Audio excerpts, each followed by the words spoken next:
Going on? First of all, thank you for watching the video. Secondly, I got my weekend class. Go ahead, show them the class. Yeah. Got you. I got my weekend class and just a few tips that I've learned with this pre-trip.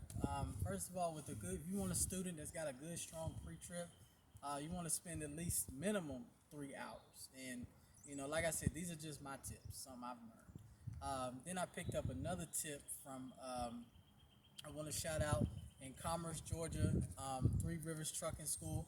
Um, they taught me this tip as long as my man Mr. Sims here at the truck driving school, he taught me this tip as well. And normally when you see a student that, is kind of struggling with the pre-trip, or all the students, you want to, grab them to the side, and it's all about repetitions, and you want to work with them. So you're going to watch my man do a little bit of pre-trip.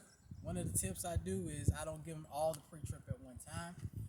What I do is I break it down into sections, and I feel like they can memorize it, because if I give it to them all at one time on day one, then the brain is fried. So break it down into sections, repeat each section, and then we'll go from there. So you ready to roll, my man? Sir. Let's ride. Let's ride. All right. Start off. Start with the top of the truck. We're gonna go with clearance lights. Make sure they're all mounted properly. Amber in color, no cracks. Then we're gonna move it down from that to the headlights.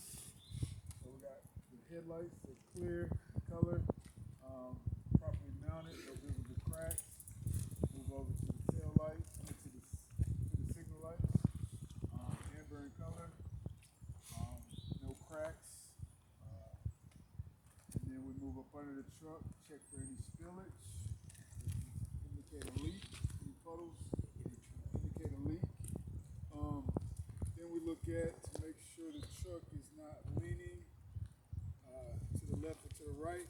Will indicate suspension issue. Now we're on the passenger side of the truck.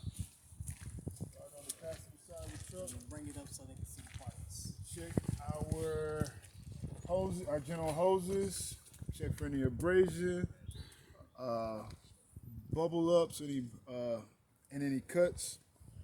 And we go from the hoses down to the alternator. We check our belts, make sure there's only like a 1/4 inch of tension, that is mounted properly. And from the alternator, we go to our exhaust, make sure there's no soot trails that would indicate a leak or any rust. And from the exhaust, we go down to our water pump, check for any cracks, make sure there's no leak, and properly mount it. And it's also belt driven, just like the alternator. We check, make sure there's no more than a 1/4 inch of tension, so the belt's nice and secure. From the belt, we go to our fuel tank, make sure it's properly mounted. We check our steps, make sure that it can support the driver's weight. From the steps, we're going to check our saddle straps, make sure it has a rubber backing on it. Rubber backing, secure the tank. From that, we're going to go to our fuel cap, and inside the fuel cap, we want to make sure we have a chain link in there. And inside the fuel cap, we want to make sure we have that rubber O-ring. My man. Now we're going to the driver's side.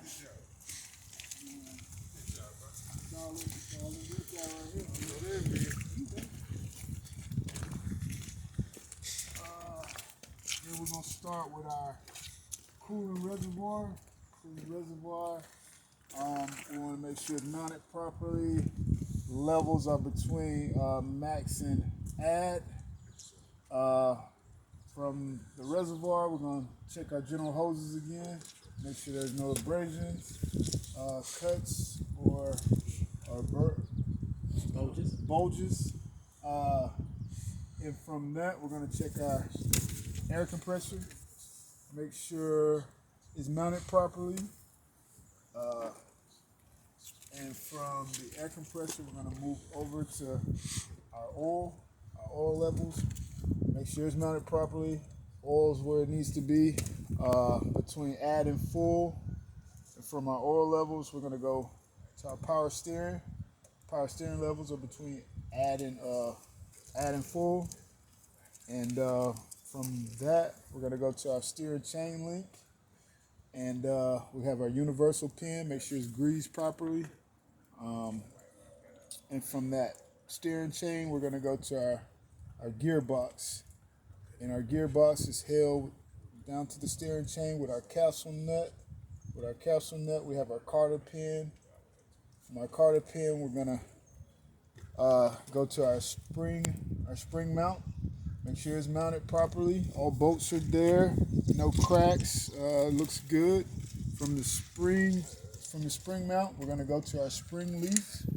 Make sure they're not shifted, in good working order. And then from there, we're gonna check our U bolts. Make